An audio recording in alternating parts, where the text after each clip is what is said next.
예, 오늘은 시편 40편입니다. 이 40편은 이렇게 정확하게 배경을 알기는 어렵다고 그래요. 그런데 많은 분들이 그 아들 압살롬이 쿠데타를 일으켰을 때 아닐까라는 생각을 한다고 합니다. 이제 그러면 1절부터 한번 볼게요. 내가 여호와를 기다리고 기다렸더니 귀를 기울이사 나의 부르짖음을 들으셨도다. 이 기다림에 대해서는 우리도 조금은 알고 있죠. 이 아침에도 사실 우리가 여호와를 기다리는 마음 때문에 시간을 쪼개고 또 시간의 우선순위를 두고 이렇게 이 자리에 나온다고 생각합니다. 여호와를 기다리고 기다렸더니 귀를 기울이사 나의 부르짖음을 들으셨도다. 하나님의 음성이나 또 하나님의 뜻을 깨닫는 것은 기다림이 있어야 된다는 거예요. 우리가 그냥 지혜가 열려서 계시가 있어서 정말 하나님의 뜻을 순간순간 탁탁 알았으면 좋겠는데 그러기 위해서는 이렇게 하나님 앞에 오롯이 하나님만을 바라보며 기다리는 시간이 있어야 하나님의 뜻도 잘 깨닫고 또 내가 어떻게 살아야 되는지 방향도 금방금방 알게 된다는 겁니다. 지금 다윗은 굉장히 어려운 상황이죠. 어제도 어려웠고 그제도 어려웠는데 오늘도 아들이 또 쿠데타를 일으키고 이런 것들을 생각하면서 하나님, 제가 하나님을 기다리고 기다렸더니 귀를 기울이시사 나의 부르짖음을 들으셨습니다.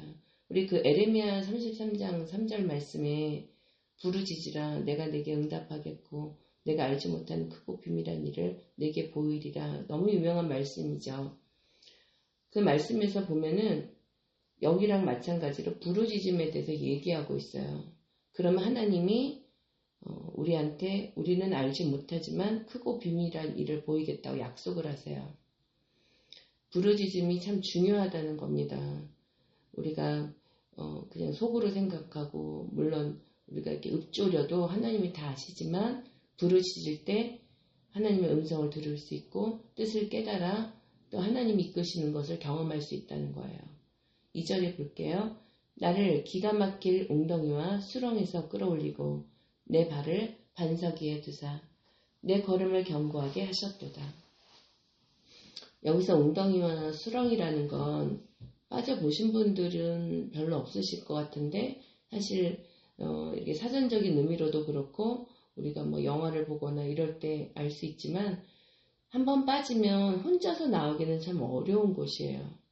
우리가 인생을 살다가 보면 내가 어떻게 이런 웅덩이에 이런 수렁에 들어갔지? 어떻게 이렇게 내가 어려운 가운데서 방법을 못 찾고 있지? 이럴 경우가 있죠. 그럴 때 내가 스스로 나올 수 있는 곳이 아닌 거예요. 그곳에서 누군가가 끌어올려야 돼요. 근데 그분이 여호와 하나님이라고 지금 얘기하고 계시죠. 나를 기가 막힐 웅덩이와 수렁에서 끌어올리시고 내 발을 반석 위에 두사 내 걸음을 견고하게 하셨도다. 끌어올리시기만 한 게 아니라 내 발을 단단한 돌멩이 위에, 돌 위에, 바위 위에 딱 세우시고 또 내 걸음을 견고하게 하신다는 거예요. 오늘 아침에 아멘으로 우리가 같이 묵상하고 아멘으로 이 약속을 소유했으면 좋겠어요. 마음의 웅덩이 가운데 있거나 삶의 수렁 가운데 있으셔도 괜찮아요. 하나님을 의지하면 하나님 우리를 끌어올리시고 내 발을 반석 위에 두실 거고 내 걸음을 견고하게 하신다는 겁니다. 왜 다윗에게만 그런 일이 일어나겠어요? 우리도 하나님을 아버지라고 부르고 있고 그 아버지가 내 아버지를 날마다 고백하고 있는데 어떻게 하나님을 우리를 모른다 하시겠어요? 보세요. 3절에 새 노래 곧 우리 하나님께 올릴 찬송을 내 입에 두셨으니 많은 사람이 보고 두려워하여 여호와를 의지하리로다. 새 노래란 새로운 일이 일어났기 때문에 또 새로운 마음이 들었기 때문에 할 수 있는 노래예요. 어저께 어떤 자매님이 저한테 그런 고백을 하시더라고요. 너무나 슬프고 너무나 힘들었던 마음이 그런 고백이 바뀌어서 감사로 그리고 더 믿음으로 나아가게 된다고. 벌써 우리 입술에 이런 새 노래가 시작이 되면 우리의 삶이 바뀌는 거예요. 하나님이 일하기 시작하는 게 보이는 거예요. 우리는 지금 상황 따라서 노래하지 않아요. 믿음 따라서 노래해요. 새 노래 곧 우리 하나님께 올린 찬송을 내 입에 두셨으니. 사실 아무리 내가 새 노래로 노래하고 싶어도 이 입술이 내 몸에 붙어 있는데도 내 마음대로 안 돼요. 정말 아무리 깨고 싶어도 피곤하면 눈꺼풀이 내 마음대로 안 되듯이 내가 아무리 감사를 하고 찬송을 하고 싶어도 내 입술이 저주와 원망과 시비만 나올 때가 있어요.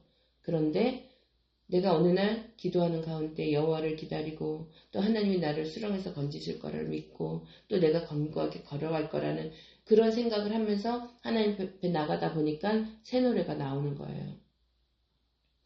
그래서 결국 그 새 노래가 어떻게 되냐면 많은 사람이 보고 두려워하는 일까지 생기는 거예요. 와, 그 사람이 망한 것 같더니 그 사람이 완전히 엎어진 것 같더니 이렇게 상황이 바뀌고 이렇게 삶이 달라진다고? 그래서 많은 사람들이 나와 동행하는 하나님을 깨닫고 나를 두려워하는 거예요. 4절에 여호와를 의지하고 교만한 자와 거짓에 치우치는 자를 돌아보지 아니하는 자는 복이 있도다. 우리가 어려울 때 자꾸만 나보다 더 안 된 사람들을 생각하거나 교만이나 거짓에 있는 자들을 생각하면서 돌아보고 그들을 내가 또 함부로 말하고 하는 거 안 하는 게 좋다는 거예요. 안 해야 된다는 거예요. 그들을 돌아볼 필요가 없어요. 우리는 여호와 하나님을 바라보는 자들이기 때문에 뭐 다른 사람들이 교만하던 거짓에 있던 그거 갖고 왈가왈부 할 필요가 없어요. 나라도 교만하지 않게 나라도 정직하게 살아갈 수 있기를 기도하면서 하나님을 바라보는 게 복이라고 그래요. 여호와를 의지하는 게 복이라고 합니다. 예, 우리는 세상에 지금 그 틱톡이나 또 이렇게 유튜브를 통해서 보면 많은 사람들의 사연들을 보게 됐을 때 자꾸 그런 거에 관심을 갖는 것도 의미가 없어요. 누가 몇 번을 결혼했는지 또 누가 어떻게 사는지 그게 나한테 무슨 그렇게 큰 의미가 있겠어요. 차라리 그 시간에 내가 여호와를 바라보고 하나님이 주시는 믿음을 붙들고 또 새 노래가 나오는 걸 고백하면서 복 있는 자로 살아가는 거예요. 그래서 우리가 정말 해가 거듭할수록 아름다운 사람이 되고 거룩한 사람이 되고 정말 누군가가 찾아오고 싶은 그런 사람이 된다는 거죠. 5절에 여호와 나의 하나님이여 주께서 행하신 기적이 많고 우리를 향하신 주의 생각도 많아 누구도 주와 견줄 수가 없나이다. 내가 널리 알려 말하고자 하나 너무 많아 그 수를 셀 수도 없나이다. 하나님의 기적은요. 내가 아는 방법이 아닌 경우가 많아요. 부르짖으라 그럼 내가 내게 응답하겠고 내가 알지 못하는 크고 비밀한 일을 보인다고 그러셨어요. 내가 알만한 일들로 기적을 보이시는 게 아니에요. 아니 어떻게 사라가 90에 아들을 낳습니까? 어떻게 홍해가 갈라집니까? 이게 우리 아이디어에서 나올 수 있는 거예요? 나올 수가 없어요. 아니 어떻게 하나님이 이런 일을 하시지? 하고 나도 놀라고 그 이야기를 들은 많은 사람들이 놀랄 만한 그런 일들이 일어나는데 우리를 향하신 주의 생각이 많대요. 그리고 누구도 주와 견줄 수가 없고 그리고 내가 널리 알려 말하고자 하는 너무 많아 그 수를 셀 수가 없대요. 나는 늘 인생을 살면서 한 수밖에 몰라요. 우리 아이들이 좋은 대학을 나오고 좋은 직장을 가고 좋은 배우자를 만나서 그래서 성공하는 삶을 살았으면 좋겠다라는 이 한 수밖에 몰라요. 그러나 하나님은 여러 수가 있으세요. 내가 좋은 대학을 가지 못했어도 또 혹시나 좋은 직장을 가지 못했어도 또 혹시 좋은 배우자를 못 만났어도 하나님은 여러 방법이 있으시기 때문에 그 아이들의 삶을 새 노래로 바꿀 수 있다는 거예요. 새로운 노래를 할 수 있게끔 전환시킬 수 있다는 거예요. 6절에 주께서 내 길을 통하여 내게 들려주시기를 제사와 예물을 기뻐하지 아니하시며 번제와 속죄를 요구하지 아니하신다 하신지라. 그때 내가 말하기를 내가 왔나이다. 나를 가리켜 기록한 것이 두루마리 책에 있나이다. 하나님이 제사와 예물보다는 내가 나오는 걸 원하고 두루마리 책에 있다는 거는 내가 하나님의 자녀로 기록이 돼 있는 내가 하나님께 드려지는 것을 기뻐하신다는 거예요.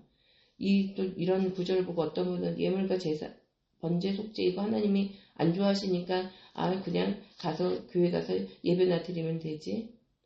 물질이 있는 것에 마음이 있다고 그랬습니다. 여러분들 누굴 사랑하면은 그 사랑하는 대상을 위해서 선물하고 싶지 않아요? 그리고 그 사랑하는 대상을 위해서 뭔가 하고 싶죠. 헌신을 하고 싶고 남편도 내가 사랑할 때 밥을 지으면 밥맛이 달라지게 반찬을 하게 되지.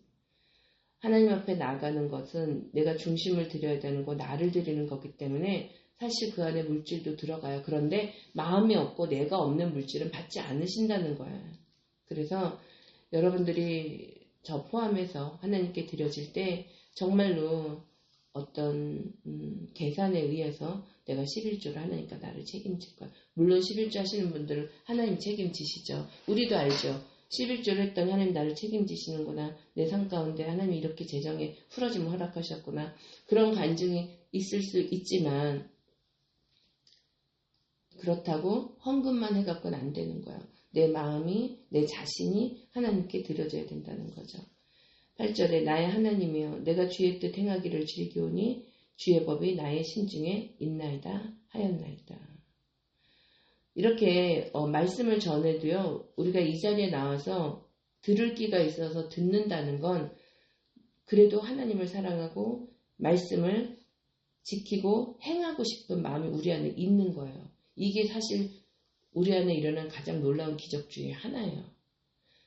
많은 분들이 말씀을 듣기 싫어해요. 그리고 들어도 잘 안 들려. 그리고 좀 듣다가 뭐 하라 그러면은 싫어 이러고 물러나게 되거든요. 그런데 말씀을 들을수록 귀가 열리고 시편이 점점 좋아지는데 시편을 갖고 기도하는 게 너무 신나는데 이렇게 시편의 맛을 느끼고 계신다면 이미 여러분들은 여호와의 선한 맛을 맛보기 시작하시는 거고 그리고 주의 뜻을 행하기를 즐거워하는 분들이고 주의 법이 나의 심중에 있는 자들이에요. 예, 오늘은 여기까지 하는데요. 이렇게 오늘 아침에 하나님이 주시는 말씀을 가지고 하나님 제가 여호와를 기다립니다. 저도 다윗처럼 여호와를 기다리고 있어요. 나의 기도에 귀 기울여 주셔서 제 부르짖음을 들어주실 줄 믿습니다. 예, 제가 우리 가족 안에 어떤 웅덩이가 있고요. 수렁이 있어서요. 자꾸만 발이 빠질 때도 있고 빠지면 못 나올 때도 있어요. 하지만 하나님이 나를 끌어올리시고 내 가정을 끌어올리시고 그래서 나를 반석 위에 세우실 거고 우리 가정을 또 내가 만나는 그 만남들을 반석 위에 세우셔서 내 걸음을 견고하게 하실 거라고 믿습니다. 하나님 오늘 제가 새 노래로 주님께 나가고 싶어요.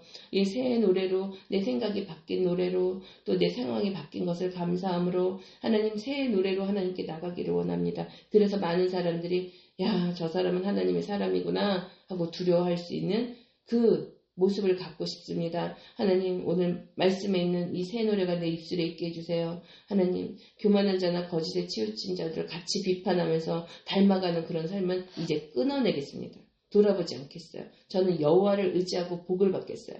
예 하나님 내 삶 가운데 많은 기적이 일어날 겁니다. 내가 알지 못하는 크고 비밀한 일을 나는 보게 될 것입니다. 나는 기적의 삶이 될 것입니다. 나는 하나님의 붙드신 삶이 될 것입니다. 예, 제가 이제 제사와 예물을 드릴 때 정말 하나님이 기뻐하는 나도 드릴 수 있는 내가 주님께 왔습니다. 이렇게 고백할 수 있는 그런 예배자가 되겠습니다. 하나님 저는 오늘 주의 뜻을 행하고 싶습니다. 주의 법이 내 심중에 있습니다. 주님 사랑합니다. 주님 사랑합니다. 예, 더 사랑하기를 원합니다. 이렇게 고백하시는 오늘이 되기를 축복합니다.